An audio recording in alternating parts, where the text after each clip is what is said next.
গুমের শিকার ১,৬৮৫ জনের কেউ আর জীবিত নেই দাবি করে এসব পরিবারকে সরকারিভাবে পুনর্বাসন এবং আর্থিক ক্ষতিপূরণ দেওয়ার দাবি জানিয়েছে ভুক্তভোগী পরিবারের সদস্যদের সংগঠন বাংলাদেশ গুম পরিবার।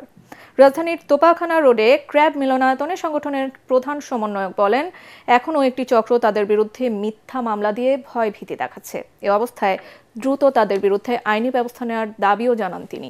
এ সময় ৮ দফা দাবি একটি স্মারকলিপি প্রধান উপদেষ্টার বরাবর জমা দেওয়া হবে বলেও জানান দলটির প্রধান সমন্বয়ক।